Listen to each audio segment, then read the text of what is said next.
You often hear, right, especially in like, Hinduism about the Kundalini energy.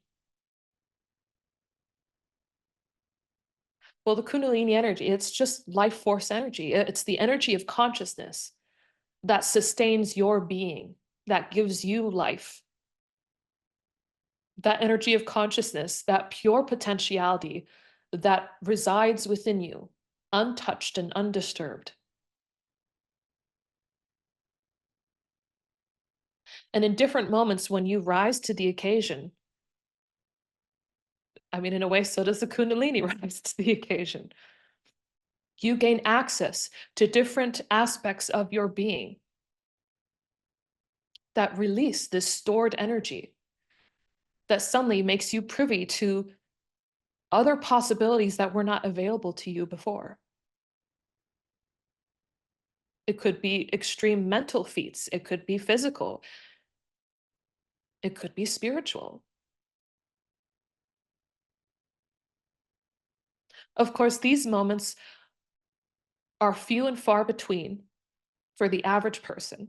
Or if we're talking about somebody who's maybe successful or happy, ultimately, the way that they've found to live and lead their lives have gotten them to a certain point. But beyond that point, they don't know what to do.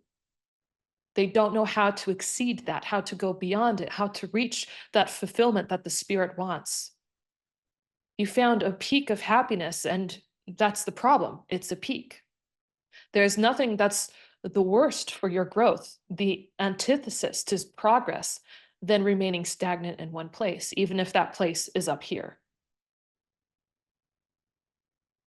Which is why you see so many people, despite their incredible success, despite what they've been able to do in their life, they often resort to drugs or they start doing other things just to bring back that feeling that they had when they were rising up so quickly.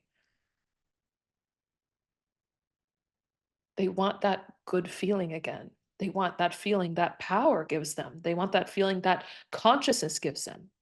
They want that feeling that awareness gives them when it's moving towards something, though they might not know what. It's just that movement that they seek. They want to move again. They want to feel something. A lot of people use drugs. A lot of people use food. A lot of people use television.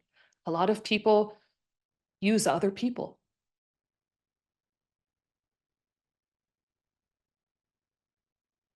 A lot of people even position themselves as a victim role because even that gives them a feeling. Even in justice, there's some satisfaction that people find in feeling like there's been injustice towards them because they don't have the power to change their life circumstances or advance further in consciousness, right? Maybe they've risen very quickly over a short period of time, but now they're stuck. And so now they're a victim of something, they're a victim of this. They don't know how to move beyond this, or maybe they've fallen very quickly and they want to come back to where they were. But now it's this person's fault. It's that person's fault. It's because I'm doing this and I want to be doing that. It's because of this. It's because of that. I'm the victim. And there's something about feeling that way that gives you, ironically, a sense of relief because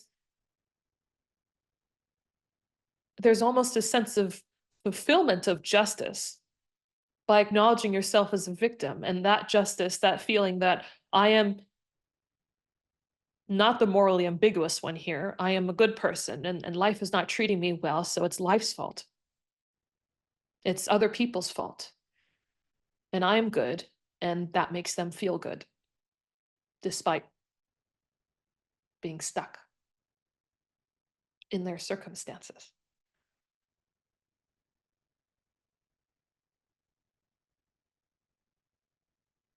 You are not a victim of life.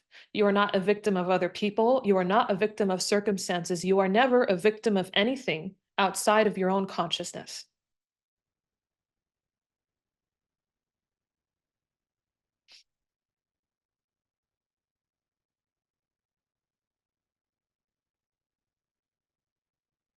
You are a victim of your own mind. Remember, the things that cause you stress are not the amount of work you have or the other people around you, or it's simply you are not connected to that part within you that is telling you what it wants.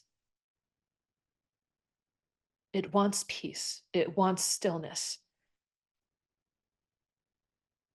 It wants to express itself in different ways. It wants to love. It wants to play. It wants to laugh.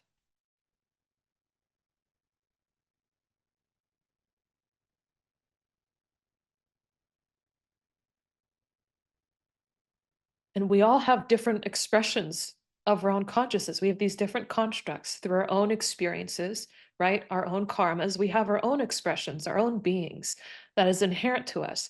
And so, not one life will look the same for another. You cannot follow the path that has been designed by the billions of people before you and find a pathway for yourself amongst it because there is nothing alike.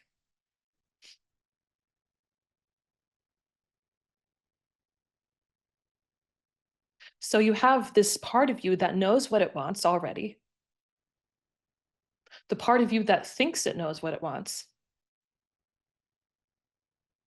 You have this inherent sense of righteousness, virtue, that makes you feel good when you follow it, the Dharma that makes you feel good when you are in alignment with it.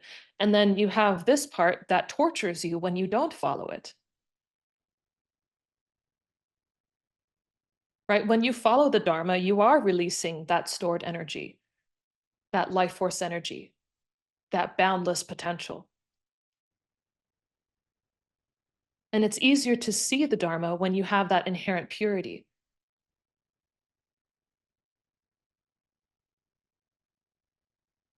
And you feel when you're in alignment with the Dharma because its expressions, the expressions of the Dharma are joy, peace, bliss, happiness,